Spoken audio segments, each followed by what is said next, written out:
नमस्कार दोस्तों, dinosaur series के पार्ट 1 में आप सभी ने यह जाना कि डायनासोर से भी पहले हमारी पृथ्वी का हाल कैसा था। उस समय बड़े बड़े कीड़े मकोड़ों का राज हुआ करता था। आज के इस वीडियो में उस समय से आगे मतलब ट्राइएसिक पीरियड के बारे में डिस्कस करेंगे।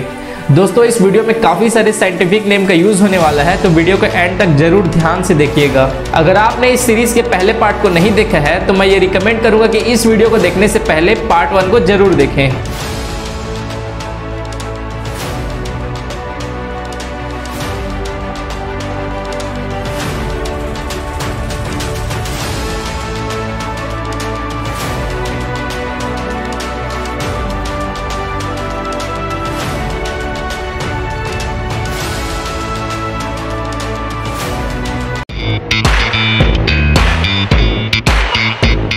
आज से करीब 252 मिलियन साल पहले पृथ्वी जब पैलियोजोइक इरा से गुजर रही थी, तब आज के साइबेरिया के ज्वालामुखी पहाड़ फटकर कई टन लावा और जहरीली हवाएं आसमान में उड़ा रहे थे। हालात मानो कुछ ऐसा था जहां पर एक और जमीन में राज करने वाले शाकाहारी लिस्टोसोर्स सांस लेने के लिए कई बार सोचते थे, वहीं दूसरी ओर पानी पर राज करने वाले क्लॉडियोसोर्स पानी की एक एक बूंद निगलने के लिए 1000 बार सोचते थे। इन स्थलीय और जलीय जीवों को यह समझ आ गया था कि इनका अंत नजदीक है, और आखिरकार वही हुआ जिसका डर सभी को था। द ग्रेट डाइंग नाम के एक मास एक्सटिंक्ट इवेंट में पृथ्वी के लगभग 90% जीव विलुप्त हो गए थे। लेकिन प्रकृति का नियम है, ये जहां एक जाति का विनाश होता है वहीं पर दूसरी जाति का जन्म होता है, और इस दौरान भी इनके विलुप्त होने से कुछ दूसरे जीवों को जन्म लेने का मौका मिला। आज जो महाद्वीप आप देखते हो, एशिया, अफ्रीका, ऑस्ट्रेलिया, यूरोप, ये सभी उस समय एक साथ जुड़े हुए थे, जिसे पैंजिया महाद्वीप कहा गया। वैज्ञानिकों का मानना है कि पैंजिया कुछ इस प्रकार दिखता था। इसमें आज के कॉन्टिनेंट्स कहां पर मौजूद थे उसे वीडियो में देख सकते हैं। इस समय धरती का क्लाइमेट बहुत ही सूखा था और बारिश भी बहुत कम होती थी। इस टाइम पीरियड को हमने नाम दिया है ट्राइएसिक पीरियड, एक ऐसा पीरियड जहां डायनासोर का जन्म होना शुरू हो रहा था। डायनासोर धीरे धीरे धरती पर इवॉल्व होने लगे थे। इस समय जो डायनासोर आए वो वैसे नहीं थे जैसे आप इमेजिन करते हो, बल्कि बहुत छोटे होते थे। जो सबसे कॉमन डायनासोर था उनका साइज जनरली 2 मीटर का होता था। दरअसल कुछ रिपोर्ट्स के अनुसार जब द ग्रेट डाइंग हुआ तब पृथ्वी को उस हालात से बाहर निकलने में करीब 10 मिलियन साल लग गए। मतलब इंसानों को बंदरों से विकसित होने में जितना समय लगा उससे भी 4 मिलियन साल ज्यादा। और इसका रीजन ये है कि एक्सटिंक्ट इवेंट के वक्त निकले ग्रीन हाउस गैसों की वजह से पृथ्वी का तापमान बहुत ज्यादा बढ़ गया था।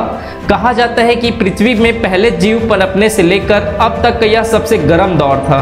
लेक्स, बैकवाटर और मासी एरियाज में उगने वाले फर्न विलुप्त होने लगे थे, और टेम्परेचर तेजी से बढ़ने की वजह से क्लाइमेट भी हॉट एंड ड्राई हो गया था। ऐसे क्लाइमेट से बचने के लिए लंबे ट्रीज और प्लांट्स अपने आप को गर्म और ड्राई इन्वायरमेंट में सरवाइव कराने के लिए ऐसे कोन शेप के ऊंचे कोनिफर्स में कन्वर्ट होने लगे, ताकि उनका वाटर लॉस कम हो सके। और प्लांट्स के इस इवोल्यूशन की वजह से पर्याप्त समय के बाद पृथ्वी पर फिर एक बार किसी स्वर्ग की तरह जिंदगी फलने फूलने लगी। इसके बाद सबसे पहले इस धरती में रेंगना शुरू किया हम मैमल्स के सबसे छोटे शाकाहारी चूहे जैसे दिखने वाले पूर्वज साइनेप्सिड पेलिकोसोर्स ने, और डायनासोर के मांसाहारी पूर्वज डायप्सिड आर्कोसोर, और फिर पैंजिया के नदी नालों में पनपने लगे मेंढकों के पूर्वज लिशाम्फिबियंस, जो मोस्टली मीठे पानी में तैरते थे। और ऐसा इसलिए क्योंकि खारे पानी से भरे समुद्र में टेम्नोस्पॉन्डिल्स का राज हुआ करता था। अब देखा जाए तो इनकी लुकिंग तो मगरमच्छों वाली थी, लेकिन स्वभाव भी मगरमच्छों वाली ही थी। मतलब जो भी जीव सामने दिखे बस उसे चबा जाओ। और ऐसे में डायप्सिड मतलब डायनासोर के पूर्वज और साइनोप्सिड मतलब चूहे जैसे दिखने वाले पूर्वज, इन दोनों के पास सिर्फ एक ही रास्ता था कि जमीन पर बने रहो और एक दूसरे को डोमिनेट करने का प्रयास करो। अब इसमें डायप्सिड भले ही मांसाहारी हो और साइनेप्सिड उनका खाना हो, लेकिन फिर भी उस समय पैंजिया में राज हुआ करता था साइनेप्सिड का, क्योंकि इनका साइज डायप्सिड के कंपेयर में काफी बड़ा था। पर अफसोस साइनेप्सिड का राज यहाँ ज्यादा देर तक नहीं चला, क्योंकि पृथ्वी के हर वक्त बदलते तापमान को साइनेप्सिड पेलिकोसोर्स सह नहीं पाए और विलुप्त हो गए। लेकिन उभयचर के रूप में ये आर्कोसोर्स पृथ्वी के बदलते तापमान में अपने आप को ढालने के लिए एक नई विकास पद्धति अपनाए, थर्मो रेगुलेशन। इसमें हुआ ये कि उनकी स्किन्स विशेष रूप से रीडिजाइन हुई ताकि वो अपने सराउंडिंग्स टेम्परेचर के हिसाब से हीट को एब्जॉर्ब और एमिट कर सके। और इसकी वजह से वो अपनी बॉडी की हीट को रेगुलेट करके हॉट टेम्परेचर में भी सर्वाइव करने लगे। साथ ही आर्कोसोर्स के रेस्पिरेटरी सिस्टम, डाइजेस्टिव सिस्टम और मूवमेंट की सिस्टम, इन सभी में भी तेजी से विकास हुआ। और अब आर्कोसोर्स ने खुद को इवॉल्व तो कर लिया, लेकिन असल प्रॉब्लम उनके इवोल्यूशन के बाद शुरू हुई, क्योंकि उनके कजन्स पानी में रहने वाले इक्टियोसोर्स पहले ही साइज में बड़े होकर उन्हें खाना शुरू कर चुके थे। यहाँ तक कि वे टेम्नोस्पॉन्डल और आर्कोसोर्स के मुंह का निवाला छीनने लगे थे, जिससे टेम्नोस्पॉन्डल की संख्या घटती चली गई और इक्टियोसोर्स समुद्र के नए डोमिनेंट जीव बन गए। इक्टियोसॉर्स के डोमिनेंस के माहौल में आर्कोसॉर्स का पानी में जाकर शिकार करने का मतलब था कि खुद इक्टियोसॉर्स का शिकार हो जाना, और इससे खराब हालत तो स्थलीय जीवों की थी, क्योंकि 70% जाति विलुप्त हो जाने से फूड चेन में शिकार कम और शिकारी ज्यादा हो गए थे। अब ऐसे में आर्कोसॉर्स के पास सिर्फ एक ही ऑप्शन बचा था कि दूसरे कॉम्पिटिटर से पहले ही शिकार को दबोच लेना। जाहिर सी बात है कि आर्कोसॉर्स फैमिली के मेंबर को इसके लिए चाहिए थी स्पीड, जिसे अडॉप्ट करने के लिए उनमें चेंजेस आने लगे। उनके पैरों की हड्डियां, पर्टिकुलरली टिबिया, फिबुला और एस्ट्रागुलस, जो उन्हें रेंगने में मदद करते थे, वो कुछ इस तरह से फ्यूज हो गए और उन्हें एक्स्ट्रा स्ट्रेंथ प्रोवाइड करने लगे, जिससे ये अब इस प्रकार चलने लगे थे। इनफैक्ट इनकी गर्दन भी फ्लेक्सिबल हो गई थी और एस शेप की दिखाई दे रही थी, जिससे ये अपने शिकार को बिना शरीर को मोड़े देख सकते थे और अपनी गर्दन का यूज करके अपनी सेंटर ऑफ ग्रेविटी को भी मेंटेन कर सकते थे। और जब कंडीशन नॉर्मल हुए, इनकी फुर्ती से शिकार करने की वजह से शिकार एक बार फिर से कम होने लग गए। इतने कम हो गए थे कि कुछ आर्कोसॉर्स को घास फूस चबाना पड़ गया था और वो धीरे धीरे ओमनिवोर्स में कन्वर्ट होने लगे। अब ये ओमनिवोर्स आर्कोसॉर्स अपने ही पूर्वज से इतने अलग हो गए थे कि वैज्ञानिकों को फिर से इन्हें बाद में दो कैटेगरीज में बांटना पड़ गया। डायनासोर के पूर्वज ऑर्निथोडीरा और मगरमच्छ के पूर्वज क्रोकोडाइलोमॉर्फा। इन सब इवोल्यूशन के दौरान पृथ्वी धीरे धीरे शांत होने लगी थी और वॉल्केनिक एक्टिविटीज के कम हो जाने से वातावरण से कार्बन डाइऑक्साइड भी कम होने लगा था और पैंजिया धीरे धीरे आज के महाद्वीप का शेप भी लेने लग गया था। जहां प्लांट्स अपनी हाइट और कोनिफेरस जंगल को बढ़ाने लगे थे, वहीं मरीन लाइफ अपनी क्वांटिटी और डाइवर्सिटी बढ़ाने में लग गई थी। सीजन फिर से अपनी करेक्ट शेप ले रहे थे और बारिश हर साल 9 महीने के लिए होने लगी थी। ये सब क्लाइमेट बदलने में कई हजार साल लग गए थे, इसलिए वेजिटेशन और लाइफ तेजी से पृथ्वी पर पनपने लगी थी।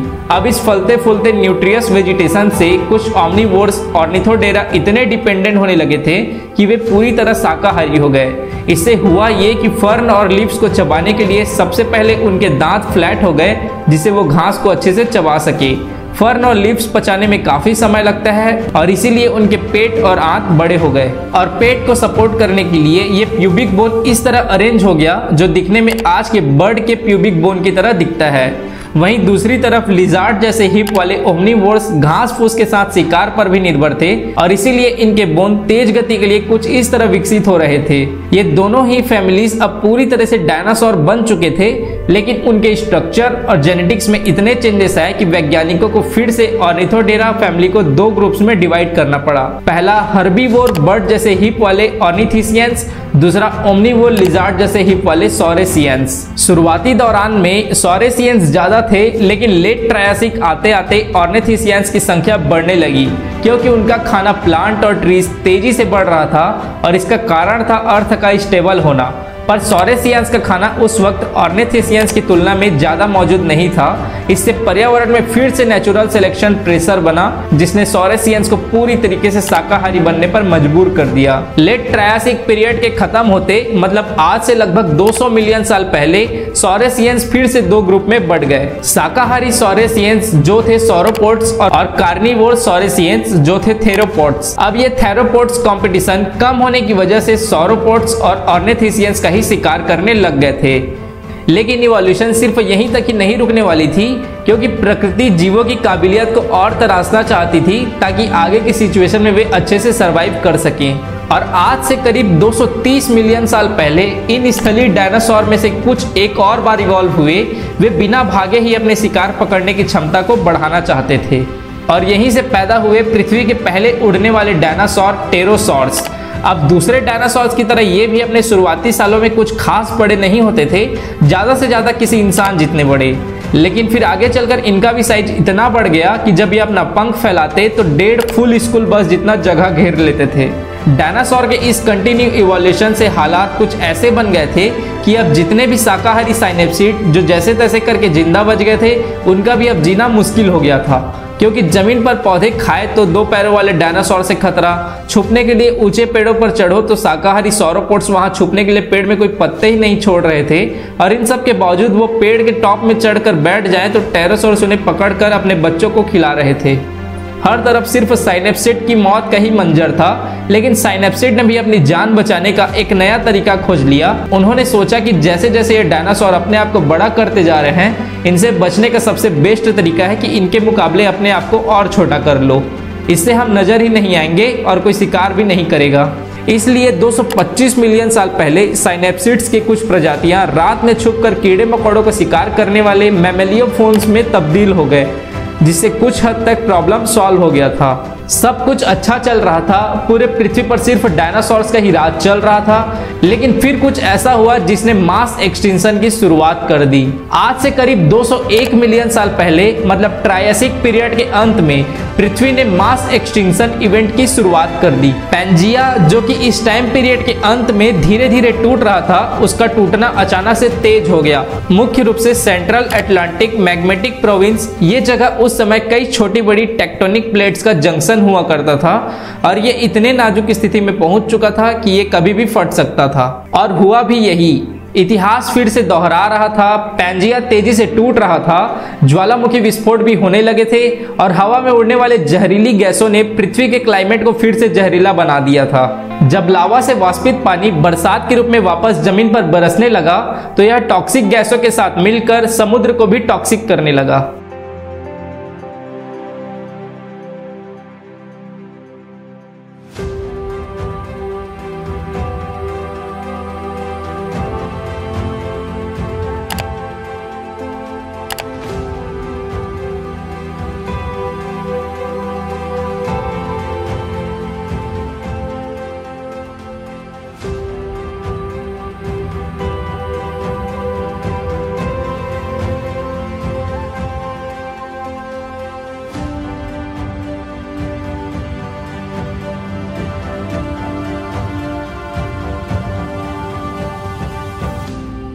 हालात कुछ ऐसे हो गए थे कि अब ना सांस लेने के लिए ताजी हवा थी और न ही पीने के लिए ताजा पानी।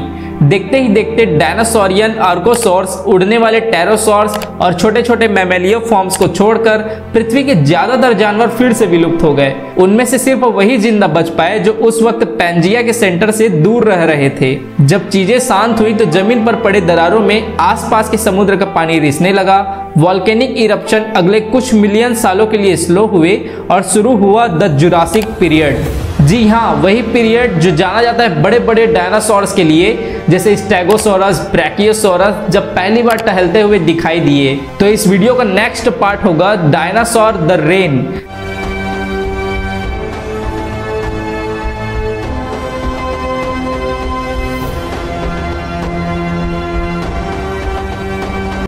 बेसिकली उनके पास कुछ ऐसी शक्ति थी जो अपने पूंछ को साउंड की स्पीड से भी तेज घुमाकर किसी की रीढ़ की हड्डी तोड़ सकते थे। दोस्तों, डायनासोर सीरीज का ये सेकंड पार्ट आपको कैसा लगा कमेंट करके जरूर बताइए, और सीरीज के थर्ड पार्ट के लिए चैनल पर बने रहें, साथ ही चैनल पर आने वाले दूसरे वीडियोस को भी प्यार दें। धन्यवाद।